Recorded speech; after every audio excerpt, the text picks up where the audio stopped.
Big టీవీతో Gaddar Narasanna ఉన్నారు. నమస్కారం గద్దర్ నరసన్న గారు. అంటే ఎలా చూడొచ్చు ఇప్పుడు మీ పాట జగన్ పాట అయితే మిలియన్‌లో వ్యూస్ వెళ్ళిపోయాయి. ఇప్పుడు రేవంత్ అన్న కూడా తెలంగాణ ముఖ్యమంత్రి రేవంత్ రెడ్డి గారు కూడా పాటలు పాడారు.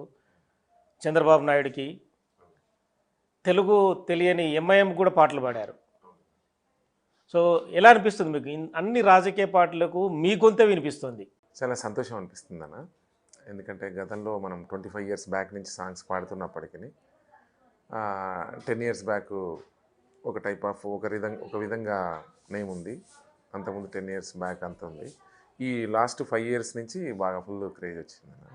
సంతోషం అనిపిస్తుంది. ఎందుకంటే రేవంత్ అన్నకు కూడా తెలంగాణలో 3 రంగుల జెండా పాటతోని కాంగ్రెస్ పార్టీ కార్యకర్తలలో ఉత్సాహం నింపాను. అదే మాదిరిగా తర్వాత జగన్ ఏపీ సీఎం నుంచి కూడా మా కబర్ వచ్చింది. ఎట్లన్నా మాకు కూడా జగన్ అన్నకు మంచి సాంగ్ చేయాలని చెప్పేసి ఆ పార్టీకి సంబంధించినటువంటి ముఖ్యులు అడగడం, అప్పుడు వాళ్ళ అడిగిన సందర్భంలో కాదనకుండా జగన్ అన్నకు నేను కూడా సాంగ్ పాడడం, ఆ సాంగ్ మటుకు చాలా క్రేజీ వచ్చింది. బాగా అందరికి తెలిసిన విషయమే. ఇప్పుడు రీల్స్లో కానీ ఫోన్లో కానీ జెండాలు జత కట్టే పాట చాలా అద్భుతం. అదే మాదిరి చంద్రబాబు నాయుడు గారికి కూడా వాళ్ళు కూడా ఏపీ నుంచి అడిగారు. ఎల్లో సింగం చాలా బాగా వచ్చింది ఆ సాంగ్ కూడా. ఆ తర్వాత పవన్ కళ్యాణ్ గారు కూడా చాలా మంచి సాంగ్ ఉంది నాది ఇప్పుడు. బగబగ మండే భగత్ సింగురా పవన్ అని ఉంది. అంటే ఈ ఎవరికి చూసినా మన పాట అంటే వాళ్ళు అడుగుతున్నారు, మన వాయిస్లో ఒక గమ్మత్తు ఉంటుంది అనేది. అవును, ఆ వాయిస్లో గమ్మత్తు ఉంది. అంటే ఒక రకమైన బీఫ్ వదులుతారు కదా మీరు, ఎండింగ్లో వస్తుంటుంది. అంటే ఇందులో ఇన్ని పాటలు పాడారు కదా, మీకు ఇందులో నచ్చిన పాట, బాగా నచ్చిన పాట, ఇష్టమైన పాట? అట్లేముండదన్న, ప్రతి పాట కూడా మనకు నచ్చిందే. అన్నీ మన బిడ్డలు లాంటి పాటలు, ప్రతి పాట కూడా మంచిగా పాడతాము. అన్నీ ఇష్టమైన పాటలే. ఎవరికి పాడినా కూడా ప్రేమతోనే పాడతాం కదన్న. ఒక పాట బాగా పాడొద్దని ఏముండదు. అందరికి కూడా అట్లే పాడాం. అంటే గతంలో సినిమా వాళ్ళతోని పాటలు పాడించేటోళ్ళు, ఇప్పుడు నల్గొండ గద్దర్ నర్సన్నే అన్ని పార్టీలకు దిక్కయిండు. అంటే అది వాస్తవం చెప్పాలంటే. ఎందుకంటే మీ వాయిస్ కానీ మీ గాత్రం కానీ హై పిచ్లో లేస్తూ ఉంటుంది. సో అది యువకుల్లో ఉత్సాహాన్ని నింపుతుంది. ఒక స్టేడియంలో కానీ ఒక బహిరంగ సభలో ఫస్ట్ మీ పాటతోనే స్టార్ట్ అవుతున్న పరిస్థితి. ఇప్పుడు రేవంత్ రెడ్డిది తాజాగా పాట ఇప్పుడు ఒకసారి ఆ పాట వినిపిస్తారా? ఓకే. అంటే రేవంత్ అన్నకు సరే, ఆయన కూడా కాంగ్రెస్ పార్టీ జెండాను భుజాన పెట్టుకొని కార్యకర్తలను ఉత్సాహాన్ని నింపడం కోసం పిసిసి ప్రెసిడెంట్ అయినప్పుడు నేను ఆ సాంగ్ చేయాల్సి వచ్చింది. అది చరణ్ అర్జున్ సోదరుడు అద్భుతంగా రాశాడు. ఆ తర్వాత నేను పాడడం జరిగింది. ఆ సాంగ్తోనే కాంగ్రెస్ పార్టీ కార్యకర్తలలో నూతన ఉత్సాహం నింపినని నేను అనుకున్నాను. 3 రంగుల జెండా బట్టి సింగమోలే కదిలినాడు, ఒగ్గరో కాంగ్రెసు సూర్యుడు, మా రేవంతన్న నిగ్గదీసి ఎడిగే మునగాడు, వీడు భూముల వానైతాడు, బీద సాదల ధైర్యం వీడు, దొంగ దొరను తరిమే వీరుడు, మా రేవంతన్నాం. ఈ సాంగ్ చాలా, ఎందుకంటే నేను కూడా ఈ మధ్య ముఖ్యమంత్రి గారితో 2 సభలు, ఒక 3 సభలు నేను పాల్గొన్నాను. నేను వేదిక మీదకి పోయిన తక్కువ వేదికలు వెళ్ళాను నేను, ఎందుకంటే రికార్డెడ్గా నేను ఎక్కువ బిజీ ఉంటాను. రికార్డెడ్గా బిజీ నేను. అయితే ఈ మధ్య రీసెంట్లీ ఒక సాంగ్ రిలీజ్ ఫంక్షన్లో అన్నకు కలవడానికి జమ్మికుంట పోయినప్పుడు కానీ, చామల కిరణ్ కుమార్ రెడ్డి అని చెప్పేసి మా జిల్లాకు సంబంధించి ముఖ్యంగా మునుగోడు కాన్స్టిట్యున్సీ నాది. అయితే మా కాన్స్టిట్యున్సీలో candidate, Congress party candidate Kiran అన్న గెలుపు కోసం భువనగిరికి వెళ్ళాను. అక్కడ కోమటిరెడ్డి వెంకటరెడ్డి గారు మినిస్టర్ గారు కానీ, మునుగోడు శాసనసభ్యులు కానీ, అదే మాదిరి నెకరేకర్లు కానీ, తుంగతుర్తి కానీ, ఆలేరు కానీ, ఇబ్రాహీంపట్నం కానీ, అందరూ ఎమ్మెల్యేస్ సమక్షంలో ఒక భువనగిరిలో ఒక పెద్ద మీటింగ్ పెట్టారు. ఆ సందర్భంలో మీరు వస్తే బాగుంటుందన్న అని కిరణ్ అని అడిగినప్పుడు నేను వెళ్ళిన.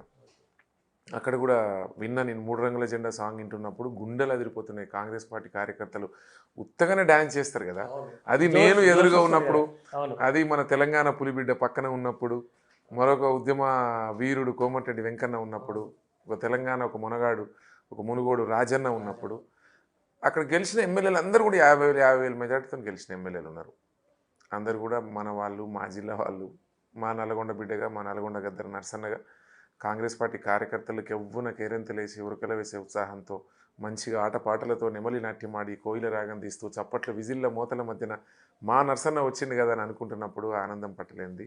అది మా జిల్లాకు రేవంత్ అన్న రావడం, ఆ రోజు కిరణ్ అన్న గెలుపు కోసం భువనగిరికి పోవడం చాలా సంతోషం. పాట పడిన తర్వాత మీకు రేవంత్ రెడ్డి నుంచి వచ్చిన రెస్పాన్స్ ఎప్పుడు? అంటే ఇప్పుడు 3 రంగుల జెండా బట్టి అంటే రెస్పాన్స్ అంటే నేను అది బాధ్యతగా భావించి చేసిందే పాట అది. ఎందుకంటే రేవంత్ అన్న అప్పుడు ఫస్ట్ ఇబ్బందుల్లో ఉన్నప్పుడు, అప్పుడు ఆ కేసులో జైలుకి పోయినప్పుడు కానీ, అప్పుడు అంతగా నేను 2014లోనే రేవంత్ అన్నకు కొడంగల్కి వెళ్ళి నిలబడ్డప్పుడు మంచి పాటలు చేసినప్పుడు అప్పుడే చేశారు మీరు. అప్పుడే చేసిన. ఆ సందర్భంలో అప్పుడు అపరిచయంగా ఉండడము, అప్పుడు డిస్టర్బ్ కావడము, అక్క కూడా నర్సన్న ఇట్లన్న గీతక్క కూడా ఒక సాంగ్ ఏదైనా చేయాలి ఇబ్బందుల్లో ఉన్నప్పుడు అప్పుడు చేయడం జరిగింది. ఒక సాంగ్ తెలంగాణ పులిబిడ్డ అని ఒక సాంగ్ నేను చరణ్ కలిసి చేసినాం. అది సంతు అని సింగర్ తమ్ముడు పాడినప్పుడు. దాని తర్వాత ఆ పరిచయం అట్లే ఉన్నప్పుడు ఇంకా అంటే కంటిన్యూగా అన్నకు అప్పుడప్పుడు కలవడం కానీ మాట్లాడడం కానీ ఎప్పుడూ మా మధ్య ఉండేది. కాంగ్రెస్ పార్టీలో పిసిసి ప్రెసిడెంట్ పదవి వస్తున్నప్పుడు ఢిల్లీకి వెళ్ళి వస్తున్నప్పుడు గాంధీ భవన్లో మంచి కాంగ్రెస్ పార్టీ కార్యకర్తలు ఉత్సాహంగా కేరింతల నడువ మీటింగు అంటే స్వాగతం చెప్తున్నప్పుడు టీపీసీసీ ప్రెసిడెంట్గా ఉత్తగా పోకుండా మనం ఏదో ఒక పాటతో పోవాలని చెప్పేసి నేను నైట్ కావాల్సుకొని అది ఆ సాంగ్ చేయడం జరిగింది. అంటే పాటలు మీరే లేదు ఈ సాంగ్ బ్యాక్ ఎండ్ లో ఎవరన్నా రాయడం? నేను పాడడం అంటే వరకే మీకు మనసులో నుంచే లేదు. భావాన్ని నేను పాడడం వరకే ఆ సాంగ్ మొత్తం మన చరణ్ రాసిండదు. మీ ప్రతి సాంగ్ రాసే వాళ్ళు వేరే ఉంటారా? ఉంటారు చరణ్ ఆ సాంగ్ చరణ్ రాసిండు. అంటే మీరు ఒక లైన్ ఇస్తారా? అంటే ఈ నేను వ్యక్తికి లైన్ అంటే ఇదే అనుకుంటాం line. మేము ఎట్లా అంటే ఎట్లా మీకు టీం చేద్దాం వర్క్ ఉంటుంది కదా. అంటే ఒక సినిమా తీసినప్పుడు అనుకుంటాం. డైరెక్టర్లు కానీ అట్లా ఉంటారు కదా. అంటే ఏ సాంగ్ ఏ రైటర్ రాస్తే బాగుంటుంది, ఏ పాట ఎట్లా లీడర్ ఎట్లా అంటాడు, ఆ రైటర్ ఎంత బాగా ఎవరు రాస్తారు అనేది బాగా చెక్ చేసుకుంటాం. ఉన్న రైటర్లు అందరూ కూడా తమ్ముళ్ళు అందరూ కూడా బాగా రాస్తారు. నేను ఈ అందరూ రాసిన పాటలు పాడినా అన్నీ కూడా ఇట్టేనే నాకు అందరు రాసిండు. ప్రతి సోదరులు చాలామంది రాసిండ్రు అక్కడ. ముఖ్యంగా చరణ్ రాసిన పాటలు మొట్టమొదటిగా బాగా హిట్టయినాయి. ఆ సందర్భం 3 రంగుల జెండా కానీ నాగమల్లి దారిలో కానీ చాలా సాంగ్స్ చరణ్ నా కాంబినేషన్లో ఇట్లున్నాయి. తర్వాత బుర్ర సతీష్ అని చెప్పేసి రైటరు తెలంగాణ రైతాంగ సాయుధ పోరాట చరిత్ర రాసిండు. ఎడ్ల బండి అని ఒక సాంగ్ రాసిండు. సర్వై పాపన్న గురించి అంటే సమాజంలో కొంచెం సామాజిక అంశాల మీద బాగా రాస్తాడు. కొంచెం విప్లవ సాహిత్యం బాగా రాస్తాడు. అతను బాగా రాసిండు. తర్వాత మానుకోట ప్రసాద్ అని చెప్పేసి అంబేద్కర్ పాట రాసిండు సోదరుడు. చాలా బాగా రాసిండు తమ్ముడు వాడు. చాలా బాగా రాసిండు. అట్లా కొన్ని ఇట్లున్నాయి. తర్వాత ఇప్పుడు ఆజాద్ అని చెప్పేసి ఒక రైటర్ ఉన్నాడు. చాలా అద్భుతమైనటువంటి రచయిత. అతని కాంబినేషన్లో ఒక 4-5 సాంగ్స్ వచ్చినాయి. చాలా అద్భుతంగా ఉన్నాయి.